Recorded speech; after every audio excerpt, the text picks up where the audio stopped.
Hi guys, welcome to the show. My guest today is a BJJ purple belt. He's a crazy wrestler, a black belt in karate. His name is Mr. Harry Deley. It's time to high five and fist bump. A jiu-jitsu podcast for the everyday grappler. Let's talk subs. Let's talk positions. Let's talk dominating the mats. Welcome to the Let's Talk Jiu-Jitsu podcast with Raymond Terrence. Let's get into it. Harry, thanks for coming on the show. Hi, anytime. Yeah, it's awesome. Maybe tell everybody a little bit about yourself and your background and just where are you from and how you got started in martial arts, basically. How I got started? Well, I was a shit rat. I mean, that's a nice way to put it. I mean, it's the only way to do it. Growing up as a kid, my dad was a cop. My mom worked property management, so they were home rarely. Okay. And when you're a cop's kid, it's great when you're in elementary, you know. Everybody wants to be your friend because your dad's cool. Your dad's a cop. Then you hit junior high in Alberta, and now it's not cool anymore. Now You're a rat. You're this. Right. So you either have to prove you're just as bad, if not better than someone, or you have to be, you have to be the goody-goody that you're never in trouble. Yeah. Well, that's never in my nature, as anyone knows. And I started hanging around with like Lebanese gangs and krauts and crap like that in Calgary, and because get along to get along, got to prove I'm a bad.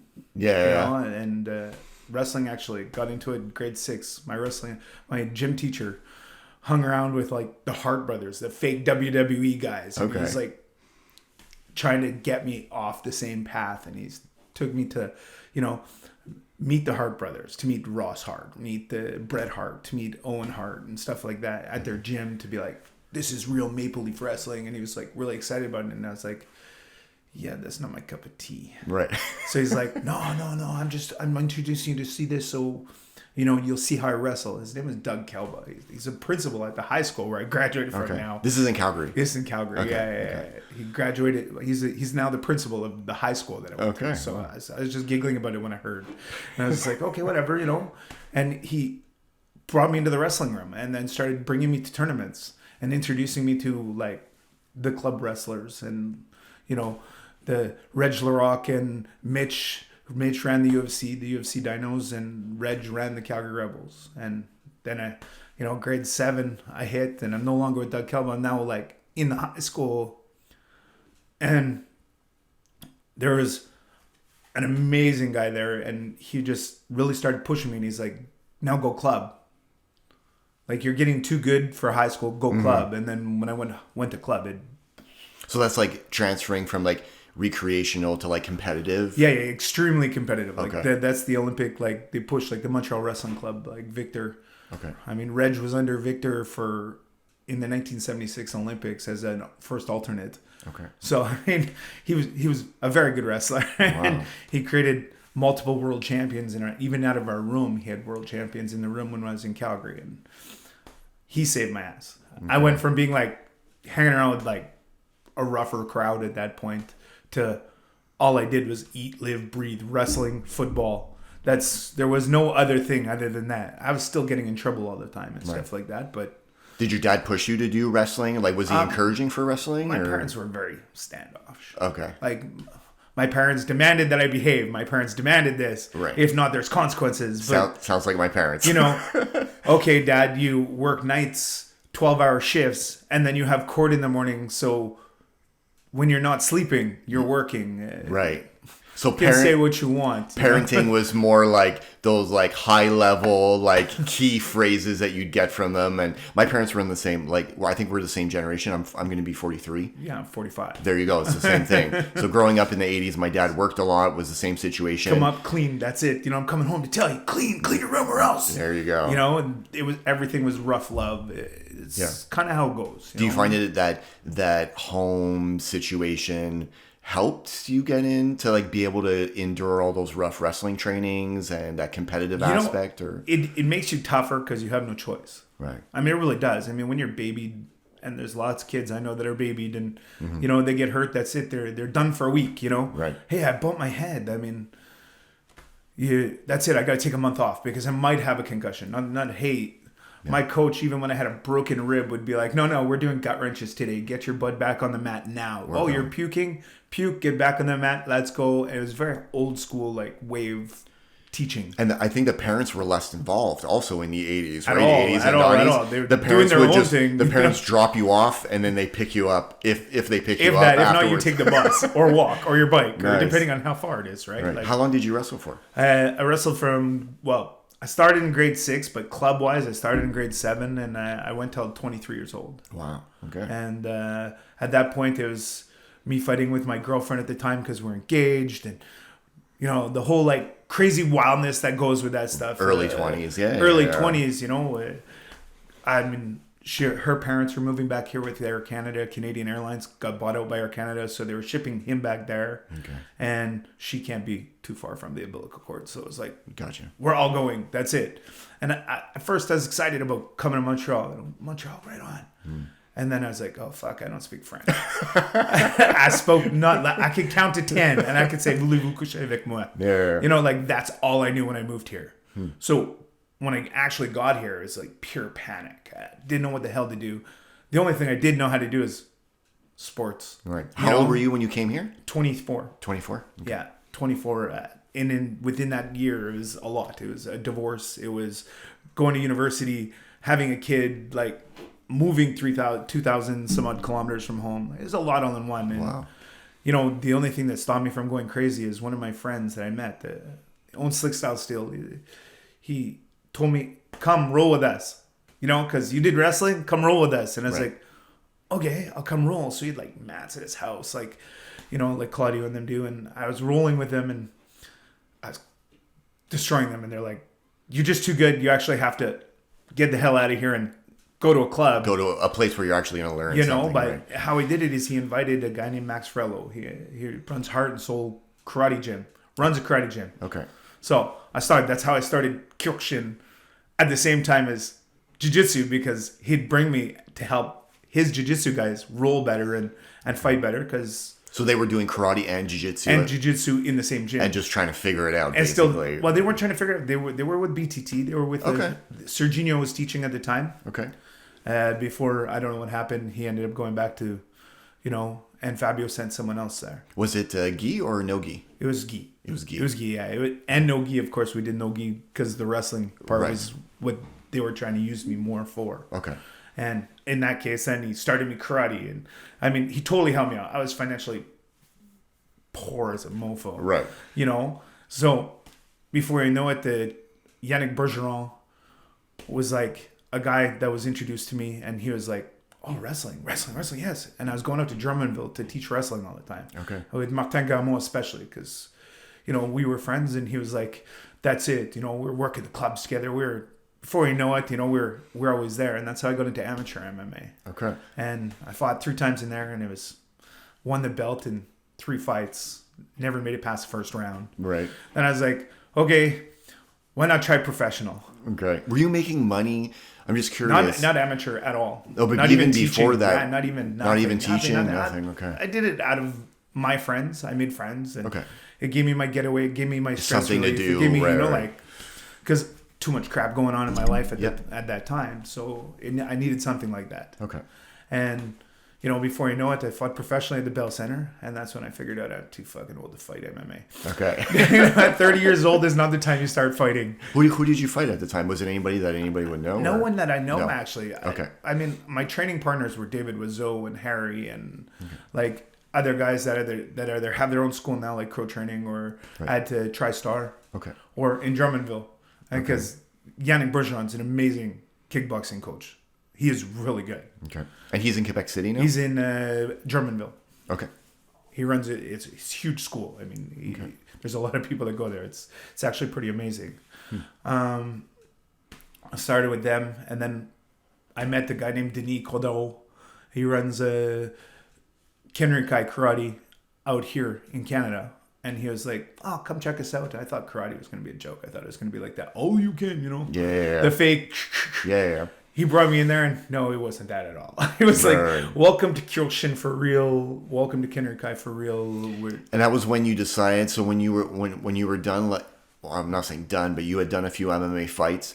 what was the reason why you didn't want to continue training in MMA? What, did you realize there was no money in it, or was it just too old, man? At 30 years old, it's not time to start a career in MMA. Right. It's really not. I mean, one of my biggest regrets ever was not starting at a much, much younger age. Because really keeping up with a 20-year-old kid now is, even at 30, it's not as easy. These guys bounce back. These guys, when they get hurt, I mean, you'll find this as you same age as me. I have what I make fun of as a 5-year rule. Every 5 years, everything freaking hurts more. Mm-hmm. Everything lasts longer. Everything's like that. Holy shit, what hurts today?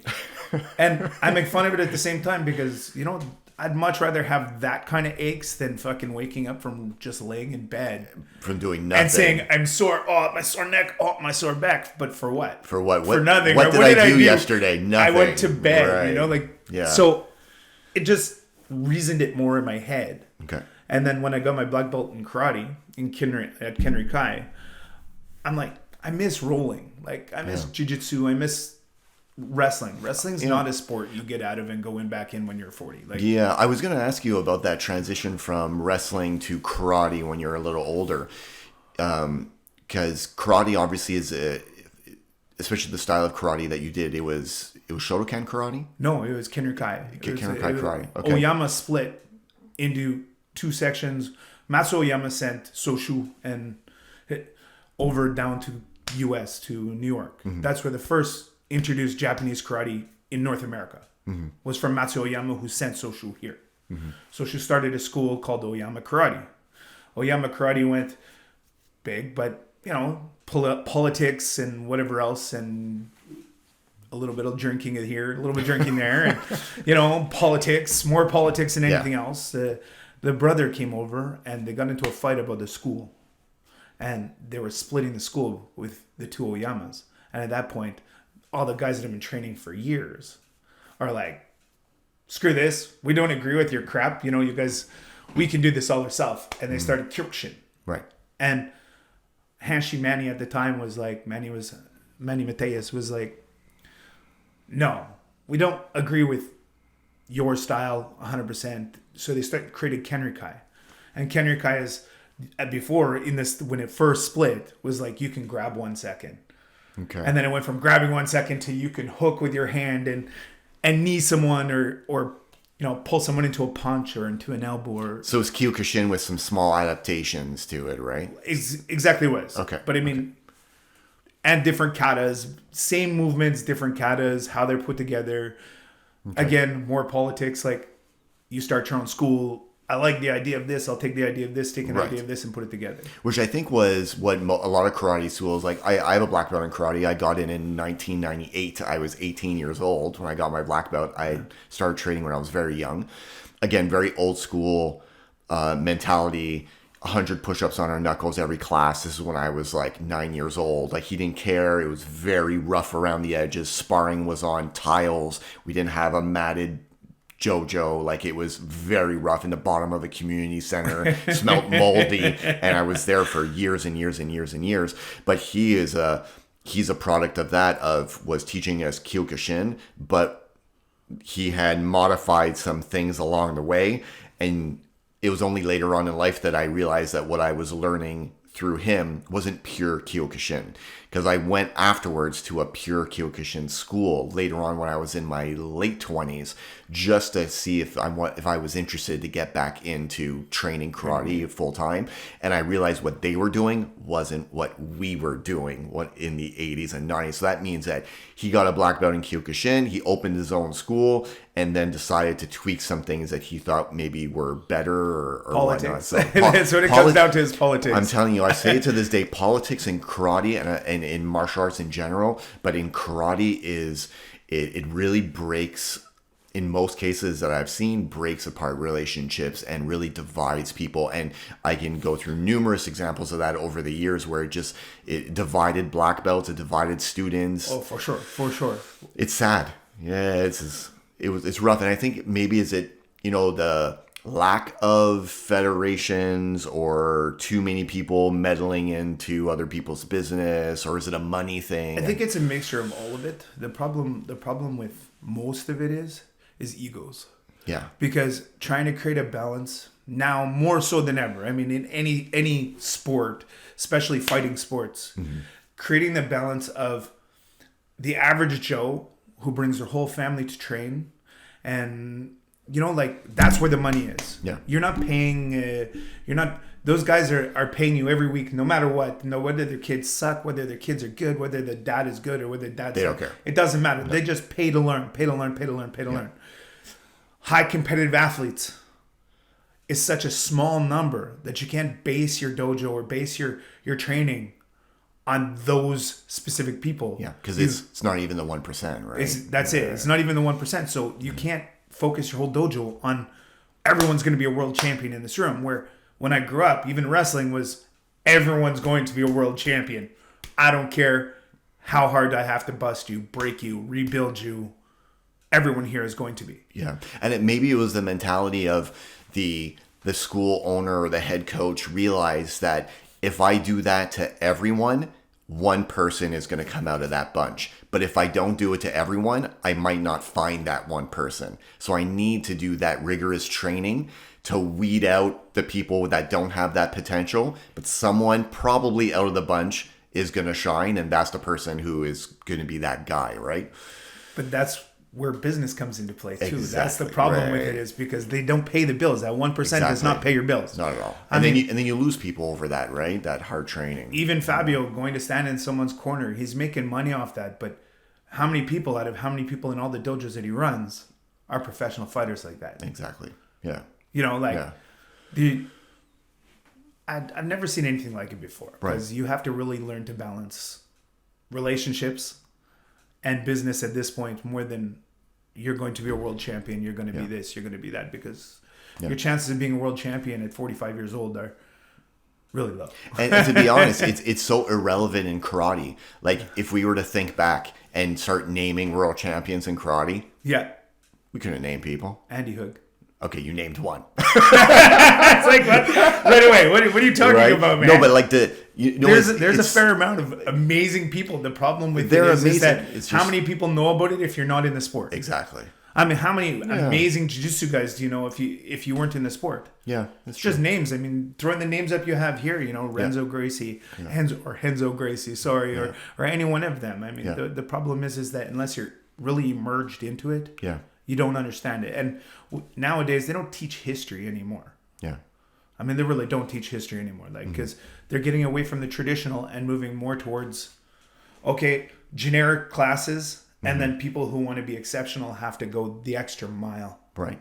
But do you think there's still a business in traditional karate? Do you think that there's still, a lot of people are switching out to MMA. They're signing up their kids. They see MMA. They're like, I'm going to send my kid there because it says MMA on the wall. Whereas they're, instead of sending them to a traditional karate school, you see and these are just from people I know, you see registration. It's just, they're just not there in traditional martial arts anymore. They have a hard time keeping the doors open. It's really tough now to keep a traditional karate or kung fu place running on just that. You have to offer more than just the one thing. A lot of these traditional places, I think, have tried to adapt over the years, where they'll have a wrestling coach come in. They'll have a jiu-jitsu guy come in and teach grappling twice a week. Like, that's what's keeping, I think, these schools afloat. Just sticking to that one traditional martial art. You just don't see many anymore, right?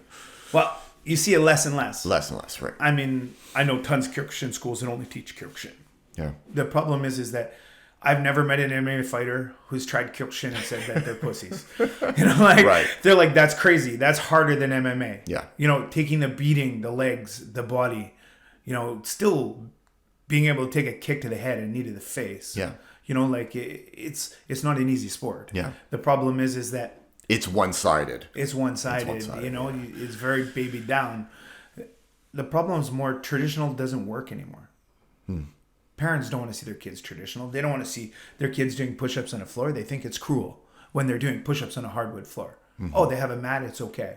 Yeah. Okay, but your kids are never going to build the calluses on their knuckles, so when they punch, which is really why they do it on a wood floor, is to help with the calluses on your knuckles in order to hit harder and not feel the pain. Yeah.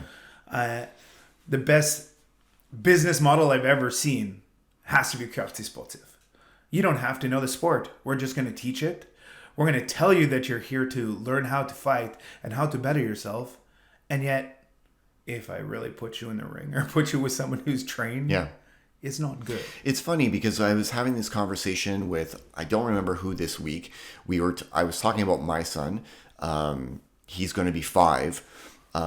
Put him in jiu-jitsu. Really no interest there whatsoever. We did a few months of soccer, his first soccer season last summer. It wasn't soccer. It was just a bunch of kids just barely running around a ball. I pulled him out of that real quick. So I was talking to the guys in the locker room after jiu-jitsu class. I was like, hey, like, you guys have kids. Where do you send your 5-year-old to just move, right? Just get them to do some type of activity in the summer where they can just move and get some exercise. And one of the guys was like, you want your kid to move? Send him to Karate Sportif. So for those that don't know, I'm saying it in French, it's in English would be like sport karate. It's a chain, it's a franchise of karate schools that is very generic.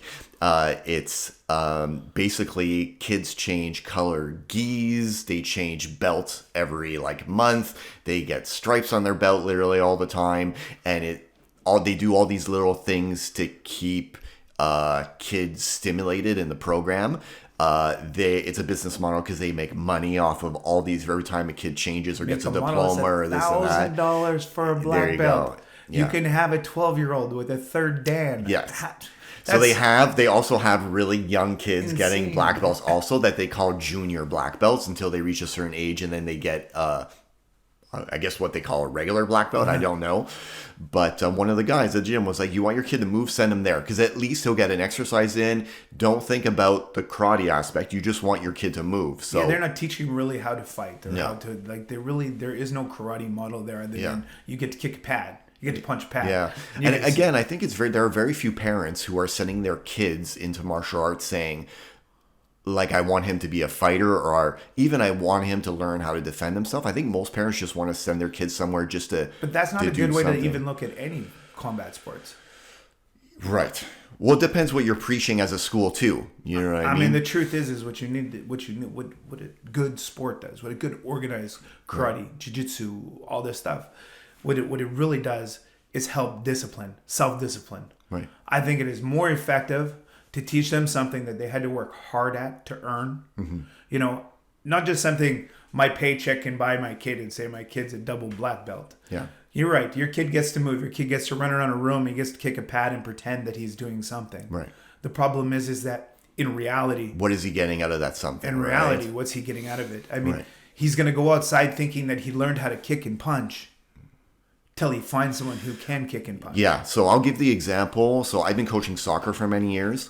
Last summer, I decided to coach locally in a different club than I used to. I'm not going to throw the club out under the bus because it wasn't the greatest experience. Sorry, this was 2 summers ago.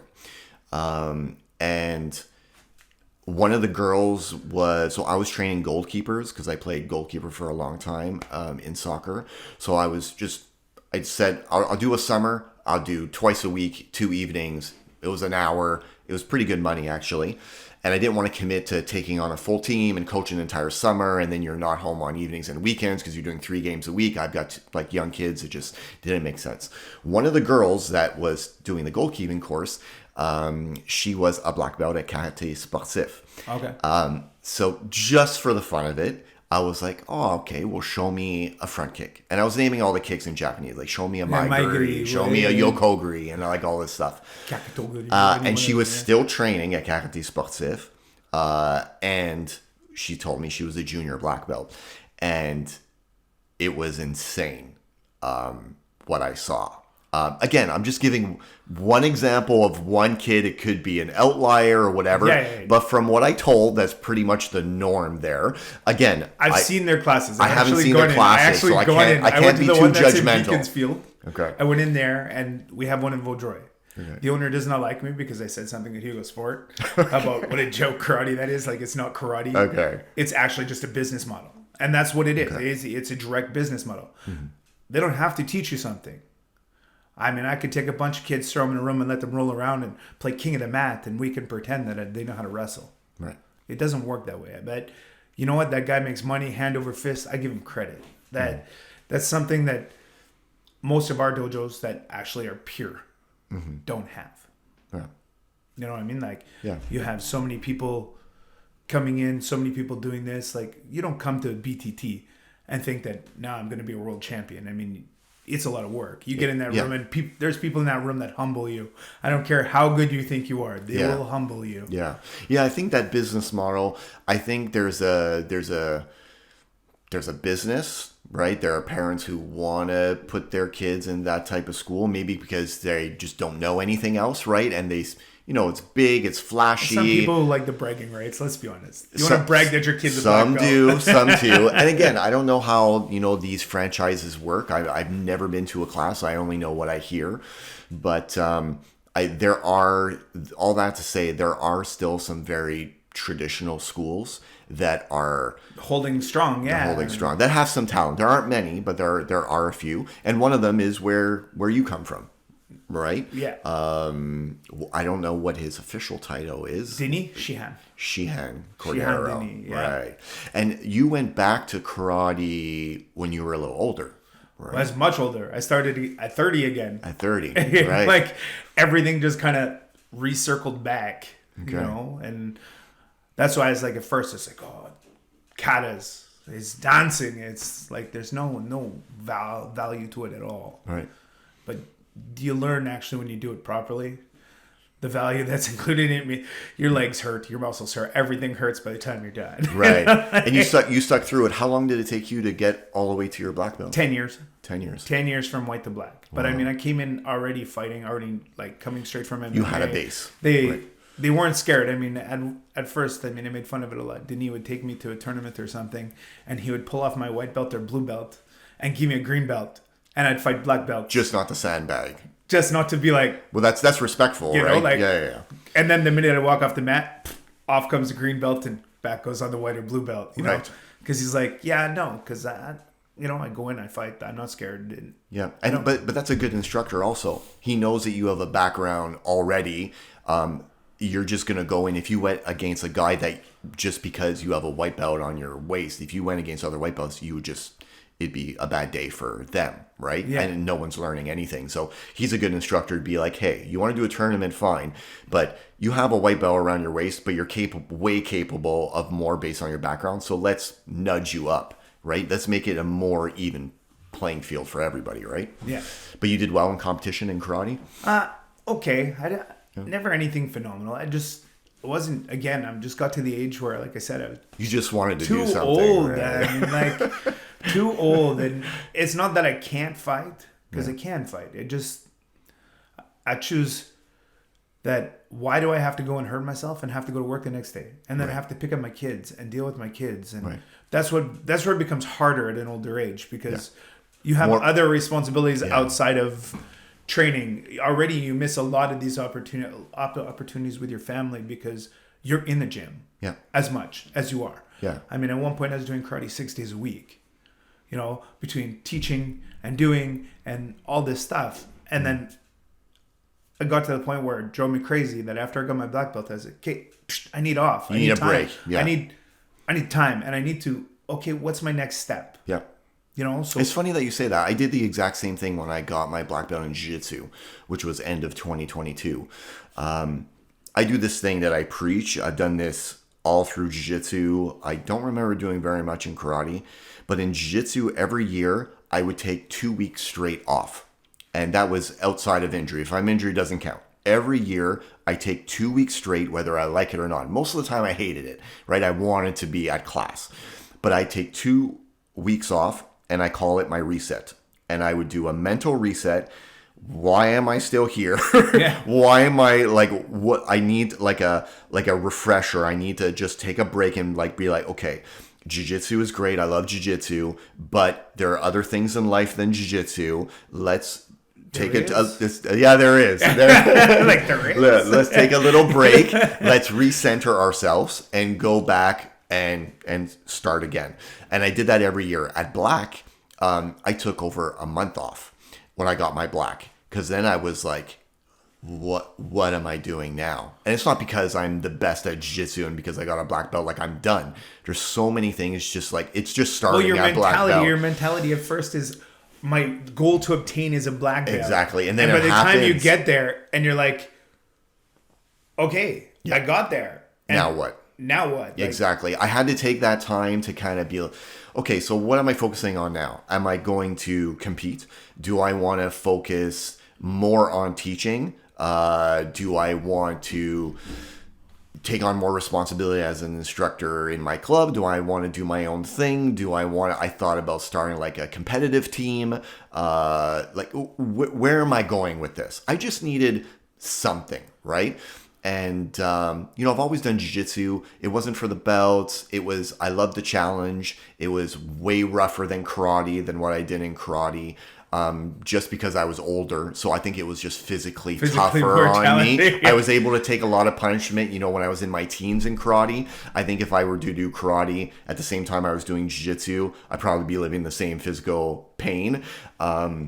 But it's always been like a social aspect because I'm older. I love going to jiu-jitsu. I love talking to people before and after class, during class and whatnot.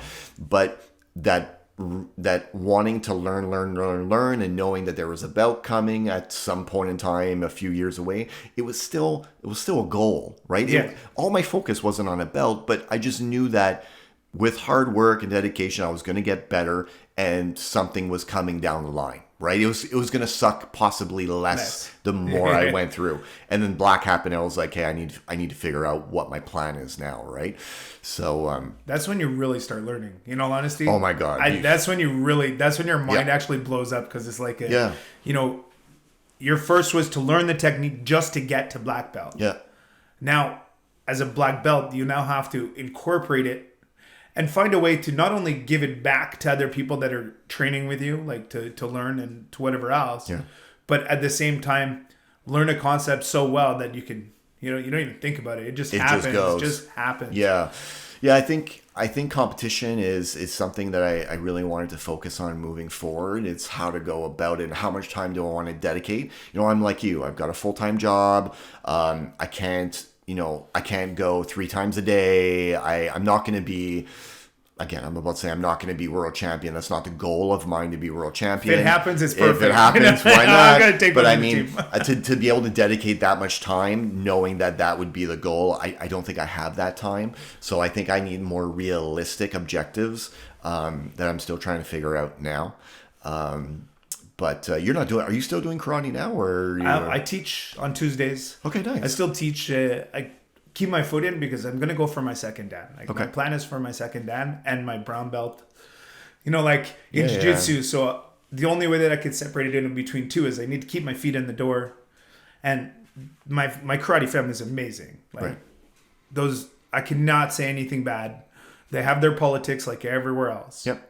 And you got caught up in the politics. It actually took me stepping away in order to be like, the politics are not about me. I don't care. Yeah. And I guess with your foot in the door, if you're saying like you're doing once a week, you're less involved in the politics of it. You kind of go in, do your thing, and then get out. Bail ship, right? Yeah, exactly. It's a good way to do it, yeah. And what about jiu-jitsu? So you just got your purple belt in jiu-jitsu. Just got it, yeah. Yeah, but tell me how because I know you started jiu-jitsu many, many years ago. Yeah, well, I started, when I first moved here, like I said, I started to roll with Max at his gym. And I went from a white belt to a blue belt. And then I stayed as a blue belt for 14 years before I came back. It was one of those and I thought when I came back that, I did a little bit of rolling, a little bit here, a little bit there. I mean, I started with Will when he was much younger, before he even started jiu-jitsu, and that's how he got into BTT. Right. And, I was going back, I was a little bit nervous because I was like, oh, crikey, I'm supposed to be good. And really, I'm like, but I'm so old. Yeah. I'm 45, damn it. The gray hair has already come out. So, you're like, and when I started rolling at first,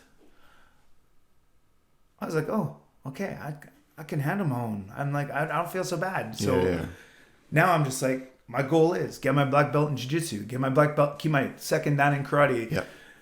I was even making fun of him. I'm like, can't get my black belt in jiu-jitsu. Maybe I should get a black belt in judo. Yeah. I don't think your body could take it. I'm like, I'm old, but you know, like at this point, why not? Why not? Why not? Like, how many people can you say that you possibly know that have multiple disciplines and black belts? Yeah. There's not a lot. Yeah. I mean, my goal changed to that more so than, you know, oh, I'm going to be a world champion. Yeah. No, I'm going to be the best knockdown fighter ever. Mm-hmm. Okay, no, I'm just too old for that. Yeah. You know, fighting with these 20-year-old kids, and I do fight with 20-year-old kids. Mm-hmm. You know, I hit, and it hurts. They hit, and it hurts for a week. Yeah. You know, like the next day, you know, even 3 hours from then, they're back in training and be like, yeah. And I've never had the 5-hour gas tank. I've never had that. I Yeah. wish I had. I mean, that. Yeah, I don't think that. Whenever someone asks, what do you need to improve? Everybody's answer is always the same, but the truth is cardio. Yeah, cardio. And how do you find jiu-jitsu has changed from when you did it back in the day to when you came back and said, you know what, I'm going to really like go to jiu-jitsu multiple times a week and my goal is to really like get back into it. How do you find jiu-jitsu's change? It's a little bit less of a boys club. When I first came, like Fabio was very boys club, but Fabio really concentrated on MMA at that point. He was fighting, you know, I'm coming from it. I was doing MMA as well. So I got it. But it was like that, don't talk to me. I'm busy. I'm with the black belts. You know, they were very standoffish. Okay. Now, when I come back, it's not like that anymore. At all. At all. Right, you know, like it went from that to technique, you need help. It doesn't matter who's there, they're going to help you. And I mean, it kind of threw me off because I was like, it actually made me really like going there more because of just, you know, us when we're done rolling and everything, everybody sits at the end and talks. It doesn't matter what time of day. It doesn't matter Whether what you do belt the you morning are. class, it doesn't mean anything. Everyone talks. Yeah. You know, and it's more a nice social atmosphere to it as well, that you're not like, okay, like what the hell? Yeah. Like, okay, I train, I get out. I mean, because really, when most people go train, that's what they do. Yeah. And there's some people who do just want that. They just want to go to class and train and leave. It's a business to them. I want to go and I want to learn and then I walk out. There are some people that are still like that. We see them in our club. There are people like that, and that's okay. That's fine. Well, there's nothing wrong with it, but you're never going to get... It's going to be rough. Building relationships. You're going to not really know someone's personality, someone's, you know, like, so when you do get hurt, you don't know if it's on purpose. You don't know if it's... Yeah. And I was explaining to this in another podcast recently. I was saying that to be able to grow in jiu-jitsu, you're very reliant on other people. It's not I'm alone in this space. You need other people. You need training partners. Wow, but not only that, as a lower belt, to get the good information or great information from higher belts, you need to build relationships with them. Yeah, rapport. And by building those rapport is to be social, to talk during class, to ask questions. You know, I mentioned this so many times. Lower belts need to ask more questions and be more open to go see higher belts on their own. Be like, hey, can you tell me how you deal with this? Or I don't understand this technique. Can you show me this? Because that's how you build rapport with the older belts. And then the sharing starts. And then you're like, okay. Like all the little tricks, good. all the little nuances that most people don't get that would someone at a higher belt will do. And I feel you'll get you'll get more out of jiu-jitsu, and I wish I had done more of that as a white belt, and I didn't do that at all as a white belt. I was intimidated by everyone, so I'd go to class, do my class, and leave, and that would be it. If I were to do it again, I would take my own advice and talk to more higher belts and be a little bit more sociable. I would have gotten way more out of it. But back in the day, that was a little more intimidating. Like it was. It was more intimidating because they're like, why are you talking to me? Yeah. Why are you talking to me? Yeah. Unless you're here 6 days a week, 4 times a day, why are you talking to me? Yeah. And that's where I really find that the genre has changed, especially in our school. Fred runs a very, like, everybody's friends here. Everyone's polite. The school vibe will always be based on how the owner or head instructor is. You can tell how a school is going to be by just talking to who runs the show. It's as simple as that. I don't need to do a class. I don't need to speak to the students. I don't need any of that. Give me 30 minutes with the guy who runs the place. Have me have just a general conversation about jiu-jitsu, about his background and what he's done and what he thinks about his school and this and that. And then I'll know exactly how his students are like. The reflection is right there. The association is there. you'll know, because you'll go into different schools where, you know, the instructor will be a little bit more standoffish, won't be as sociable, and then you realize, well, the classes are very much like that also, right? There's such a huge connection between the guy or girl running the show and the way that the program is being run. They're so interconnected. Oh, for sure. The only issue is that sometimes they need a change in that. I mean, prime example, with BTT, you have Fred who runs, you know, the two schools, but now he brings Mark in, who's not the same personality at all. Mark Saint-Marie, you know, even his daughter, they're not the same. They don't have the same personality. Yeah. They need that personality in order to help. Like, because at first, when you have rough, like I'm very rough on the edges. Everybody, every time, you know, even when I talk or I do something, it's like, oh my God. It's a lot. Or what the hell is Harry going to say? You know, Harry's going to say what everyone's thinking, but he shouldn't be doing that shit. You know, he should actually just shut up. Yeah. And it's personalities, and it's great to have such a good mix of personalities in every school. It's nice to have so many black belts with different skills and different personalities running different classes, because then you could be like, I connect with that guy a lot. I'm going to be at all of his classes. For some odd reason, that class, not for me, but I've got 10 more that I can go to, right? Yeah, exactly. It's tough because I've never been to a school that, example, only has like a morning class, 2 lunchtime classes, and 2 evening classes. So then you're really limited, right? You really got to you don't have much to pick from. We're so blessed that we have, you know, schools that are open every night of the week. There's a lunchtime class every single day. There's morning classes. You can go on the weekends. There's no excuse not to train. You know what I mean? There's something for everybody. You can make excuses, but you can. Let's be honest, no one will listen. Yeah, exactly. You can't use that as an excuse to someone who's there. You know. Yeah, but that was a big prerequisite for me when I had switched jiu-jitsu clubs. What's the schedule's a big one, right? How many classes you offer? So if I'm working full time and I can't make lunch, right? How many gi classes do you have in the evening? Right? Do you offer anything on the weekends? I tend not to do anything on Sunday. Is there a class on Sunday?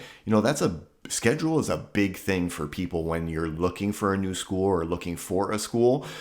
Schedule's number one for me. I mean, obviously is there a fit? What's the culture like in the school and all that?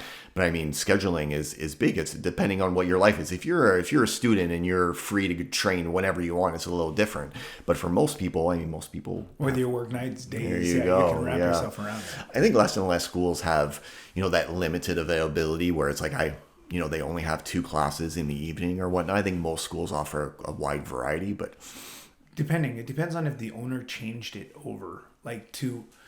They have backup, someone to help them teach, and which is very important. And are they doing that full time? Yeah, they might not be. Exactly, right? They might have to work or whatever else. I think a lot of karate schools, most karate schools run in the evenings, right? They don't have stuff going on during the day and stuff, and that's why you see them online. I always see mat space for rent. Always. Really? If you go on Facebook, I don't know, man. In our Kenrikai, we don't have mat space. No, we have oh my God, the classes are so overbooked. But during the day, during the day we have nothing. There you go. But the thing is always that we're pushing. They got to push more towards that. Yeah, that's why I'm seeing all these posts, these schools, so martial arts schools in general, that only run in the evening. So all the traditional martial arts during the day, they're now realizing I have all this space during the day. I can't run my programs during the day, yoga, but someone could probably come in and use it. So they're like, hey, $30 an hour, $20 an hour. And it's cool. It's interesting. It's it's a good way to get new things in. It's a new way to generate money and generate revenue out of a business where you would only operate in the evening, right? The problem with that is that then you have not everybody has the same mentality about your mat. That is true. I'm sorry, but people getting on the mat with their shoes. You want to see me go ballistic? Yeah. Let me see someone step on a mat with their shoes. That is true. That's hard. I don't care whether it's karate. I don't care whether it's jiu-jitsu. I don't care if it's wrestling. Because, they really don't understand the whole concern of staff or, ringworm or, it may be inconvenient for you, but when I got it, it's very inconvenient. Yeah, I think that's a really good point. I think maybe there's a lot of hesitation because of that now that I think of it. I don't want to, this is my sacred place. I don't want outside people randomly coming in, so maybe there's something there. Or, like same with splitting up your class time. I mean, to get to the point where you have enough students that you can quit your job and say, this is what I'm going to do for a living. Right. And not feel like I'm not, it's already you're working all day, all night. Yeah. At that point. Yeah. Because you're working at your regular job, then you're working all night. In the evening. And then you're getting home at like midnight, take it up and go to work at 6 a.m. Where if you open the dojo, it'd be the same thing. But you would have to be busy enough during the day. Yeah. That it actually flowed itself. Yeah. That's why I've always worked full time during the day. And I owned a karate school for many years in the West Island. And we only taught in the evenings and weekends. And I'm telling you, it was the amount of times that I thought to myself, I wish I could just get rid of this day job and just teach full time. That's it. That's all I'm going to do. Just do it full time. And I thought of every scenario, after school programs. I thought about lunchtime classes, but like all that. Because if you run a non-profit school, they don't allow you in the school system here. Right. Even though, let's be honest, a non-profit karate school doesn't make sense. Why would you have a dojo that's non-profit? Yeah. Yeah, it's hard. It's very hard to get in. When I started teaching karate, I was actually in the elementary schools, but this was in the early 2000s. I would literally go and knock on the school's door. If it was locked, if not, I'd just walk in, which you shouldn't be able to just walk into an elementary school in the middle of the day. Yeah. But I would literally just walk in and ask to speak to the principal and say, hey, I'm a karate teacher. I'd love to teach an after-school program here.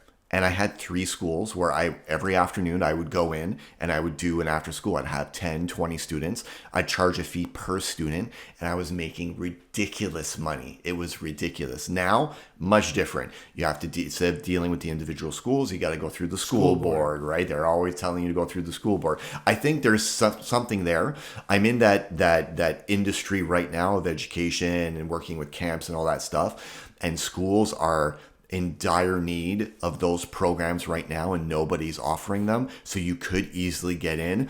So I think there's opportunity for that old school mentality of people saying, I only run classes in the evening and daytime doesn't work. I think it does. I think you just need to get your foot in the door. You need to find a way to get your foot in the door. And it's not everybody who's capable, it has that skill set. But you have either, to jump right? through all those hoops before there's a lot of hoops. There's a lot of hoops. The red tape is brutal, especially in the whole genre of that. I mean, I looked it up for like even fundraising, because it's a big problem with every dojo. Doesn't matter what sport, every dojo has a problem with funding. Yeah. I mean, MMA fighters, when they first start, they make crap. Yeah. They spend more money to pay to fight, and that doesn't include the gym. Yeah. Your gym fees. Yeah. All your medical, all your, just getting to that point where they're like, okay, you can fight. Yeah. And you have to do that every year. Yeah. Sponsorships and all that stuff are so hard. I mean, I've been trying to help out one of our local fighters, Antoine Chaput. Okay. He's one of our BJJ Jiu-Jitsu guys. He trains out of 360 MMA. I kind of got them in connection with one of our sponsors, which is the Power for All. Which right now, by the way, we could plug a commercial, yeah, and add it. Actually, they're one of our sponsors. So let's do a quick ad for them right now, since we're talking about them. Power for All is a Montreal-based company that sells nothing but the best when it comes to supplements and products. Delicious protein bars with 21 grams of protein using honey as sweetener and top-quality whey protein. They have an amazing protein shake powder that has 27 grams of protein per scoop, 1 gram of carbs, and just 1 gram of fat. Maybe you're looking for creatine monohydrate, which I personally take daily. They've got you covered. Made in a Canadian laboratory and Health Canada inspected, you are getting the highest quality products, all based here in Montreal, Canada, at an amazing and affordable price. Guess what? It's all delivered to your front door. Go visit them at powerforall.com today. Now we can get back into our conversation because the ad just passed. So like we were saying, Antoine Chaput is a local MMA fighter. He just turned pro. And you can imagine, you have your gym. You're then going somewhere else for maybe kickboxing or boxing. You got to pay that guy money, right? Yep. You're not working full time because you're concentrating on fighting, right? So how you got to pay a cell phone. You've got bills to pay. You've got to eat. You got your nutritionist. There's all that stuff. Finding sponsors is one of the main key ways that these guys are able to survive and give themselves a chance to even get somewhere, right, in MMA. it's not easy. It's really not easy to find. We're lucky that locally here in Montreal, we have a lot of great companies and organizations, a lot of good schools that are willing to be like, you know what, like, I'll give you a discount on classes, or I won't have you pay for products or this and that. But yeah, sponsoring is always a big challenge. But I mean, even just going to tournaments, just regular kids. I mean, because not everybody's. It's $100 to do a jiu-jitsu tournament. $118. I know. And they don't even have enough people half the time. Yeah. They don't have people my age. They don't have people, you know, they mixed super heavyweight and ultra heavyweight together. Yeah. And then they're like, oh yeah, there's no master 1, no master 2, no master. There's no master anything. Where are the people? Like, here you are. You're fighting 18-year-olds. I have a way to fix that, by the way. I'm not announcing it right now because I'm going to do a post on it. Okay. But I'm planning something. So jiu-jitsu has been illegal in Quebec for 10 years now. Not to go through the details, but it kind of fell on. There was a loophole, and there was like Gaming Quebec wanted a piece of that cake. There you go. There was something going on. So it was illegal for 10 years, and now the law is changing at the beginning of April 2023, and we're going to be able to do tournaments again, jiu-jitsu tournaments here in Quebec. So I'm trying to plan something, and I have a great idea for a tournament on how to get people into that tournament and a good incentive without having it cost people a fortune. So I'm working on it now. When we finish the episode, I'll tell you more about it. Okay. But yeah, we're going to announce it later. That'll be a later point. A later point. But yeah, jiu-jitsu in general is just to compete is very expensive. Again, doesn't mean if you make jiu-jitsu, if jiu-jitsu is $100 now and I made it $60, would I get more people sign up? I don't think so. No, I think you will. Maybe. I think you will, except for it's the longevity that you won't get as much. Right. Is how I look at it. Yeah, because I mean, I'll give you an example. Grappling Industries is a great example of, again, they're not here in Montreal very often. The owner and founder is from here, but most of their tournaments happen in the States. They can't run them here. They haven't been able to run them here for the past 10 years because it's illegal. So they'll do Ottawa or Toronto, and they do a lot in the States. But they'll do Boston, New Hampshire, like really close to the border. They have a great business model where black belts compete for free. They pay nothing. So you send them an email saying, hey, I want to register to this tournament. I'm a black belt in this school, blah, blah. They credit your registration to encourage black belts to come compete. That's awesome. That's really cool. That creates some, so you don't just have all white belts and young kids. Yeah. You actually get some adults. Yeah, and it's cool because all these young guys that are competing, they get to see black belts compete just a mat over. How motivating is that, right? Yeah. But I'm curious to see how the jiu-jitsu tournaments start popping back up here in Montreal and how that's going to work. But yeah, I find it hard. $120 for a tournament, single elimination is a little rough. Yeah. Right. Especially guys when you have to travel. You're done. We've had no choice but to travel. So it's not just you're paying for your registration fee, but you got to pay for your gas to get there. Right? Yeah. So if it's 6 hours away, or you got to pay for your hotel and this and that. So there's a lot of fees. If you have a family, maybe you've got 2 kids in jiu-jitsu too.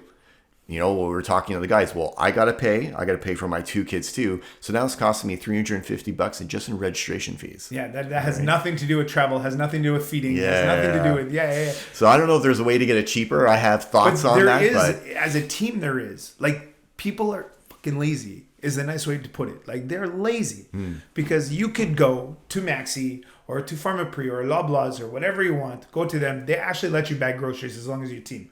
But you have to guarantee grocery stores. Yeah. You have to guarantee this many people. Right. But it's not just grocery stores. Bingo halls, same thing. They'll have certain teams will go and work a bingo hall. Right. And I mean, these are the chances. I work casinos for wrestling. My coach was amazing with this stuff. Amazing. We did groceries, we did casinos, we did bingos. When we weren't training, that's what we were doing. Trying to raise money. And then at 6 a.m, we were running. But we never paid a dime. I never paid a dime in all the years I wrestled. Wow. Never. That was all through fundraising. The first sport I ever paid for is jiu-jitsu, BTT. Oh. I've never paid for anything. Wow. In all the years I've had. Do you think a lot of wrestling clubs do this? Yes, because there's no money in it. The problem is you're not allowed to take money because it's an amateur sport. Okay. You get caught taking money, you're no longer, that's it, it's done. Right. It's no longer an amateur sport. So as an amateur sport, they still have to pay their mat time. They have to have all this stuff and a coach. Now, but how did they get paid? Yeah. So it has to be a non-profit. Okay. Non-profit, the coach can make profit because he has to get paid for his job. Mm-hmm. But the company itself has to be non-profit. So everybody, even if they paid, say, $100, say you have 40 guys at $100, it's $4,000. Yeah. Do you think that really covers your rental, your electricity, your gas, your cleaning, your this, your that? Of course it does not. Right. So these guys only go to a certain age, wrestlers. Have you ever seen an older wrestler? No, you haven't. Right. You've seen old wrestlers that used to wrestle, but that kind of walk like this. None of them are Olympic. No one goes to the Olympics. I mean, there's exceptions. Don't get me wrong. There's always exceptions. But 90% of the wrestlers are done as an adult, a young adult. 20s, early 20s, mid 20s, possibly 30. Because of physically? Because money. Physically money. Money. Money It's is a all big about one. money. All about money. Because how do you train that much? MMA fighters have the same problem. How do you train that much and then not support yourself? Right. And you have to give everyone money. That's the problem. You're handing out money, traveling, food, hotels, Probably costs you more as you get older too, right? Because, I mean, it's tougher on your body. You need... Well, physically maybe it costs you more, but financially it's always always out. It doesn't bring in an income. Yeah. So now you get schools these days, you get all these people who are like, oh, there's another tournament. Oh, it's so expensive. So this. Okay, well here I can solve it. We're gonna do groceries twice a month. Mm-hmm. We're gonna go pack groceries. Guarantee 14 people. If I have 14 people, guaranteed that they're gonna come. That I'm not. Oh, we only have 5. Oh, sorry, you can't do it. Leave. Yeah. I mean, if you can guarantee the people to do it, and you just do it, or just fundraising events, a couple in of general, $1,000 or whatever. Yeah. When there is a tournament, you can either offset the cost of everyone's hotel or travel fees. And I mean, that's what our wrestling did. It paid for all of that. That's why we worked so many of them in order to help our whole as a team. Not everybody got invited to every tournament. Yeah. But the truth is that you take your guys and you send them. And when your kid gets good enough, your adult gets good enough, you stuff them in the thing. Okay, you're going. You're going. Yeah. I mean, there's so many ideas. I mean, I was supposed to say jiu-jitsu bake sale just to be stupid, but like, I think there's a lot of possibilities for fundraising outside of your school, not inside exactly. your school. It has to be outside. I think you need somebody that might have that experience or might have those ideas that has the time to also like organize them But even if you organize them, the problem is getting people. You got to get people on board in your school on board to do it. That's rough too. Because if they're not, that's the hardest part. Because, like you said, you work all day, then you have your kids at night. When the heck do you have time? Yeah. And then your free time you do have, so your Saturday, your Sunday, or your Saturday and your Sunday. Yeah. I'm gonna go sit for 4 or 5 hours with a bunch of kids. Yeah. Like the adult wise, it's tough. Getting the kids out, it's rough because nowadays they're in more than one sport too. That's where you probably have more luck getting like the teens. Like the teen jiu-jitsu people, like those. I mean, there's options there. I think that whole idea behind fundraising, I think it's a great idea. I think people need to do more and more of it. I think the money is there. I think you just need to find ways to go get it.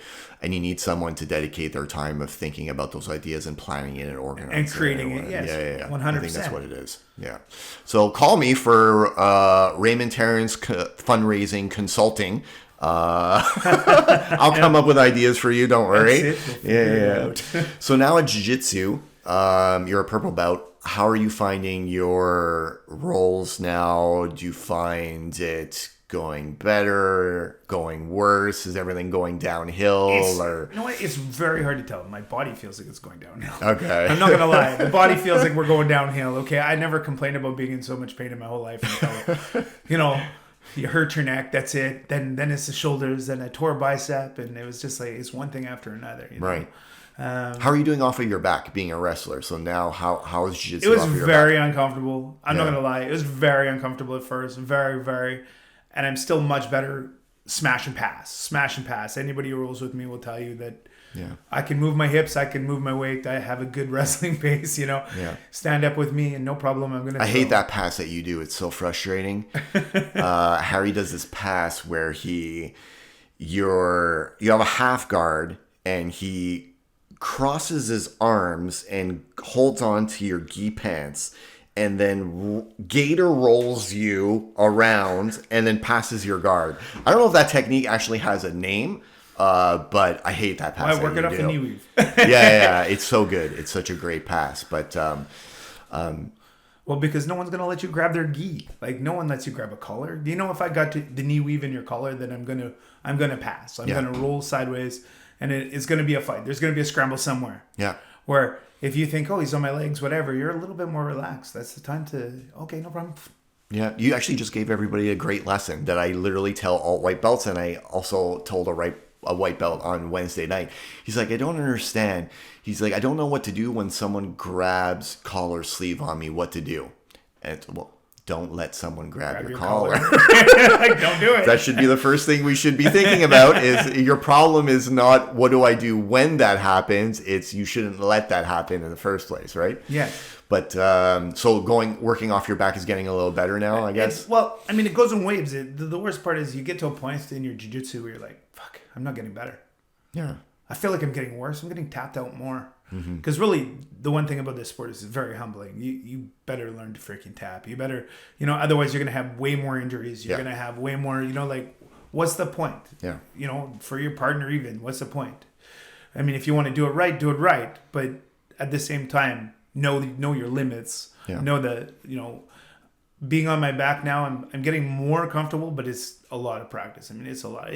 I found it more tiring when I'm on my back than I do when I'm on top. Which is crazy because passing takes so much energy and time sometimes, especially if the guy has a really good guard. But I guess when someone's used to wrestling, right? Being on your back. Even if you're comfortable on your back, your legs move. You get the movements, like the core movements, like you learn as a baby, essentially. It's like it's kind of the same idea as, right. The rolling over, the sitting up. You know when to do it. Yeah. It's as a wrestler, you don't want to be on your back. You want to get off your back right away. Yeah. But it's not necessarily always great to turtle and go flat. Yeah. You're gonna get killed that way. Like you literally just gotta. I had to learn a balance, and it took me actually getting injured in order to help me with that. What was your injury?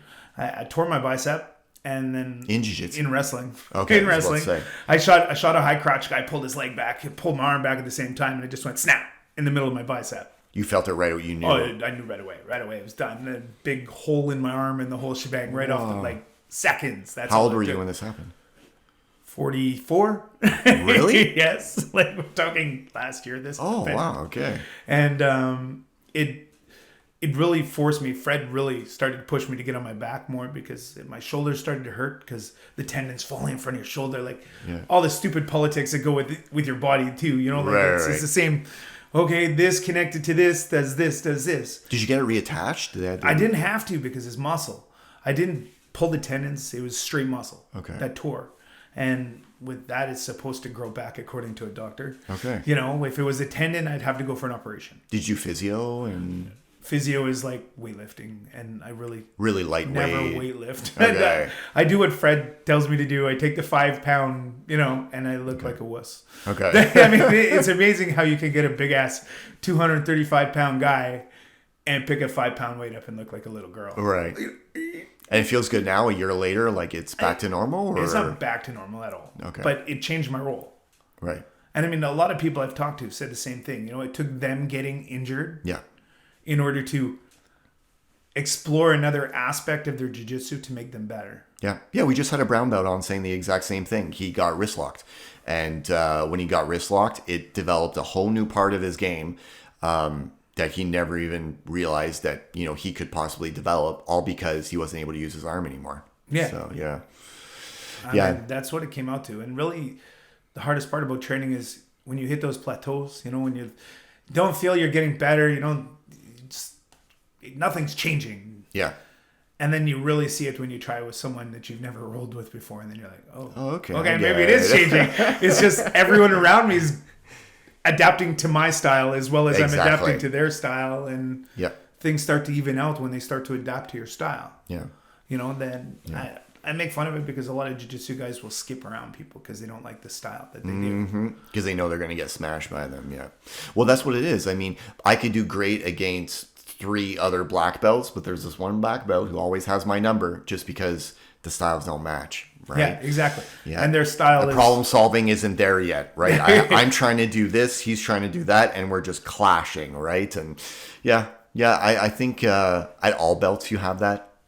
Probably less when you're a white belt because you just don't know anything. But I think especially at purple, it's more apparent. Well, it is. I find it apparent, but I find it, my biggest issue right now is more the higher belts don't roll with me.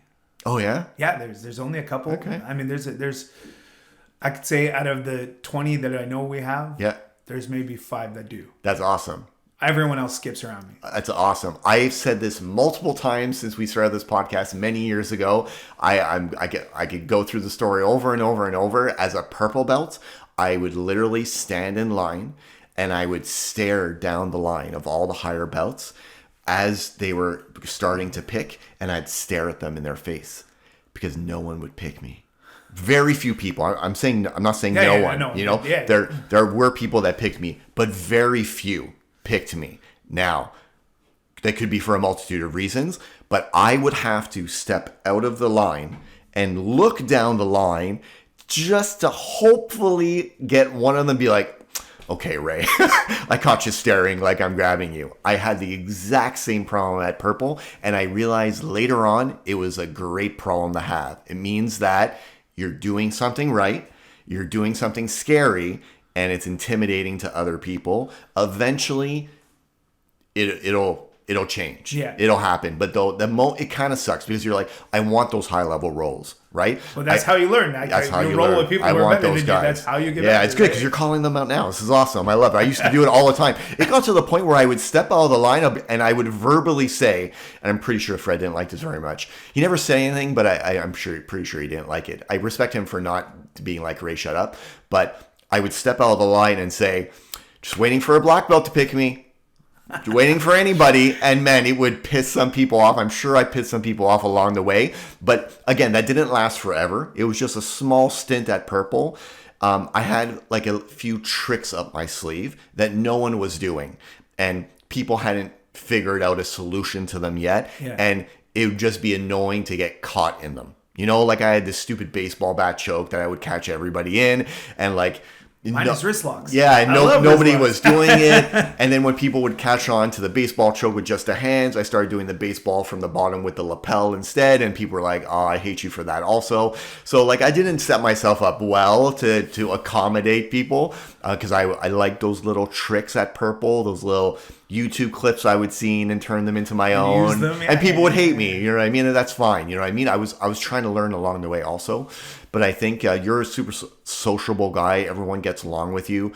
I think every good purple belt goes through that. I realize that everyone in jiu-jitsu goes through those moments where they start to become scarier for the seasoned purples, the browns, and maybe some blacks. Right? It's their biggest fear. They don't want to get injured. If they're not used to rolling with you, they don't know. Are you still spazzy? What kind of style do you have? So there could be a hesitation there also, or it could just be strict. You're an amazing purple belt, and there might be ego somewhere. I wouldn't right? say that. There's no ego for me there. No, I wouldn't say I'm phenomenal.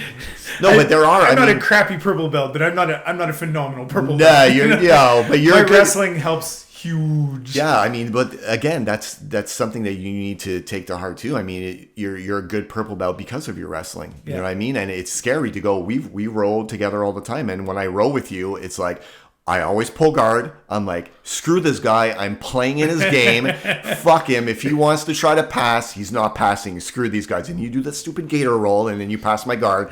But I like that challenge, right? And maybe not everybody likes it, but I think you just got to give some time and get more high level rolls. And it's more fun that way. It is fun, yeah. I don't mind tapping. I don't mind getting crushed 1,000 times at this point. That's the one thing I have learned in all the sports I've done. Yeah.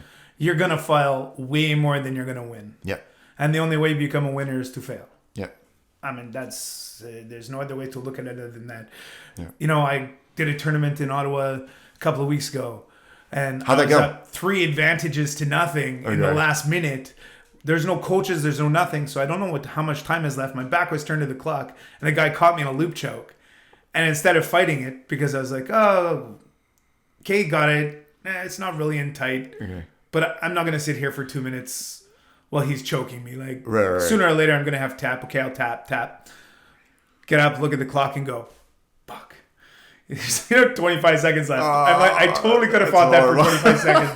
I totally could have fought that for 25 seconds. Yeah. I didn't know, That's where, again, is the clock is your best friend and your worst enemy at the same time. When you're doing jiu-jitsu, if I can give advice to anybody who does jiu-jitsu tournaments, is you always need to do spot checks on the clock. So for sure, but if when you're stopped in someone's what guard I'm with your saying. back to it, that's where it's if like... you're positioned in a bad way and you can't see, you got to find a way to peek your head out or do something just to see where the time is at, because the time is your biggest. I mean, especially in those cases where you're you could have probably lasted, or you would have worked maybe a little bit harder to defend it, knowing that there was only a few seconds left.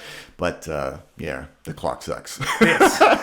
I'm not gonna lie about it. And then when they hand you a bronze medal for one fight, you're like, what the heck? This one's going in the drawer. Not even in the drawer. I actually went back to school and gave it to Fred. I was like, here, Fred, put it up somewhere. I don't want this crap. Yeah. I'm sorry. I don't believe in participation medals. Yeah. What did you learn from that? Was it exactly that? Pay more attention to the clock, or was it? No, I've always paid attention to the clock. I much prefer to make sure I have someone there to be like, at least tell me the time, tell me the score. Okay. I mean, I did it for Claudio, and Claudio loved it because it's easier knowing that. Because when you're there, you could have someone way better than you, and they could tell you what to do, but listening while some other guy's on top of you trying to choke you, or are trying you to used rip to that your in arm wrestling? off. People shouting things out to you? Sure. Yeah. My coach was huge on it, and I listen. But I get when you're really, really tired trying to listen at that point. It's just listen. It's like, when I'm teaching karate and I have someone wasted after doing all the exercises and all this, and you're like, keep your hands up, us. Keep your hands up, us. At some point, it's like saying us does not keep your hands up. Put your damn hands up. Yeah. And some people aren't good listeners during competition. Some people aren't capable of taking instruction and fighting at the same time. Some people are just bad at it. But for those that are good, such as yourself, and I love hearing and I'm capable of listening and adjusting as my coach is yelling things out. I can appreciate the coaches that do that, and having someone there to do that. It helps a lot. It does help. Yeah. I wanted to ask you, because I ask all guests at the end of the episode, how many times are you training per week now in jiu-jitsu? In jiu-jitsu? Yeah. 4 times. sometimes 5. And what's your nutrition like? What are your... What nutrition, man? Oh I'm my so God. not the nutrition guy. Can I please get a guy here who eats well? You're literally the 10th person who tells me I don't eat well, I don't have a plan, I really don't, man. It's crazy. And I have lots of friends that are really into it. Yeah. The funny part is, either it's really good for you, or you're not. I'm not disciplined enough for that stuff. Okay. My life is... Do you eat breakfast? Do I? Sometimes. Okay. Lunch? Sometimes. If I didn't eat breakfast, I eat lunch. If I don't eat lunch, I eat breakfast. Do you supplement with anything? Nothing at all. No supplements? Nothing at all. Blah. Wow. And your recovery, how's your recovery after jiu-jitsu? Are you good? Are you... It depends. If I'm injured or I'm hurt. Okay. Hurt, very quickly. I mean, I could have a bruise. After my black belt in karate, my leg was black bruised. Mm-hmm. Within a week, it was gone. Okay. Now, when you're injured, it's something different. It takes a lot longer. But, okay. But generally speaking, after a jiu-jitsu class, your next day is... it's okay. I'm gold. I can train the next day, no problem. Wow, that's insane. Even at 45, I don't have an issue with that. I mean, I can... Wow. I never had the gas tank, like I said. I never had the... Right. I know guys that can fight for an hour. Justin Mancini, that guy can fight for an hour nonstop.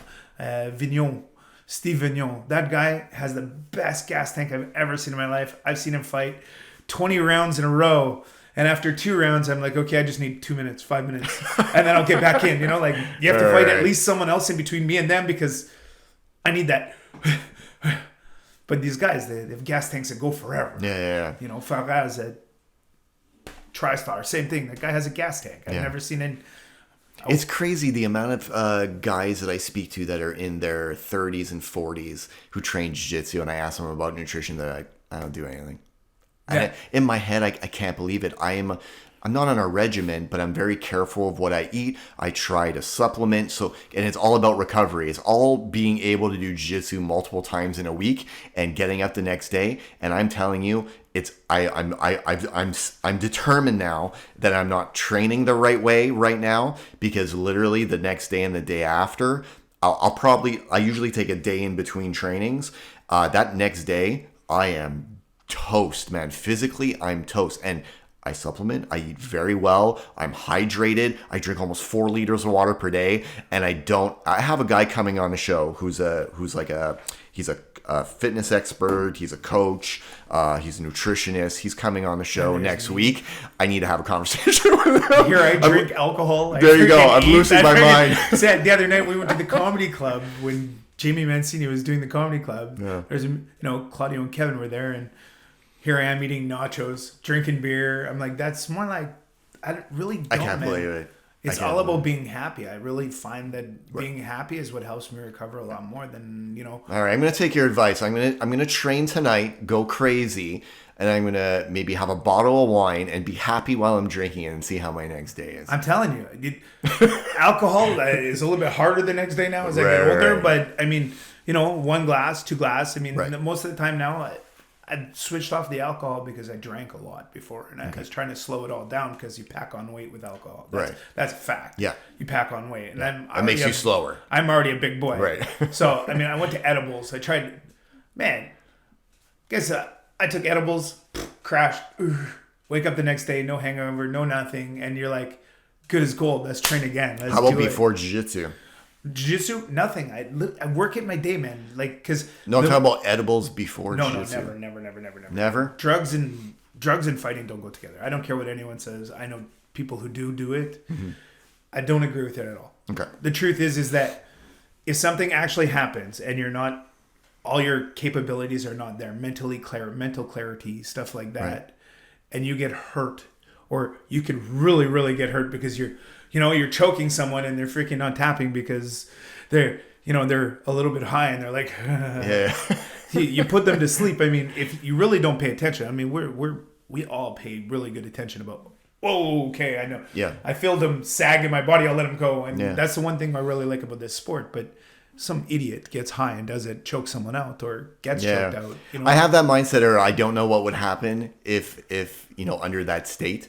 I have a guy coming on shortly who smokes before every single jiu-jitsu class. Like I said, I know people who do it. I can't wait to pick his brain on that. I've never done it. I wanted to do an episode where, by the way, we're in Montreal, Canada, where marijuana is legal. By the way, all the way across. It's legal in New York now too. So we could literally go around the corner and go to a store and buy it and go outside and smoke it. We won't get arrested by the cops or whatever. So that's a little disclaimer to my following comment of wanting to film someone get really high and then go to jiu-jitsu and see what would happen and how funny that would be. Again, talking about injuries and all that stuff. But I have a guy coming on that kind of does that.